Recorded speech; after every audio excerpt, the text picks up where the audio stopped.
আজ 21শে ফেব্রুয়ারি, বিশ্ব মাতৃভাষা দিবস।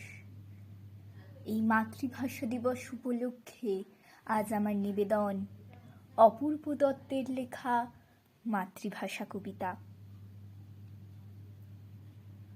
ভ্যানের থেকে নামতেই মা ব্যাগটা খুলে বলে, বেঙ্গলিতে নোটস লিখেছ? ওসব এখন চলে?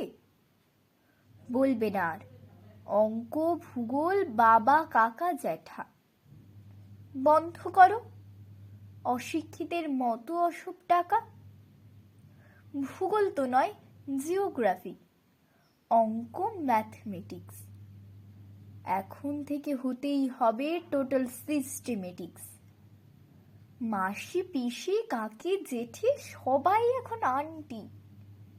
দেখছো না কি স্মার্ট ও বাড়ির বাবলি এবং বান্টি।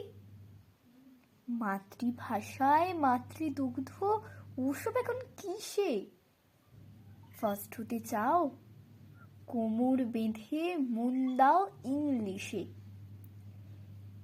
এই নিয়ে রোজ চলতে থাকে মা ও ছেলের দ্বন্দ্ব। টেলিফিল্ম, কেবিসি, সিরিয়াল সব বন্ধ। বাবা বললেন, ঢের শিখেছ, ধন্যি তোমার কেতা। বন্ধ করো লোক দেখানো অমন আদিক্ষেতা। 2-4টে ইংরেজি শিখে ঢিল ছোড়ো মৌচাকে। ঠেলায় পড়লে বাংলাতেই তো ডাকতে হবে মাকে।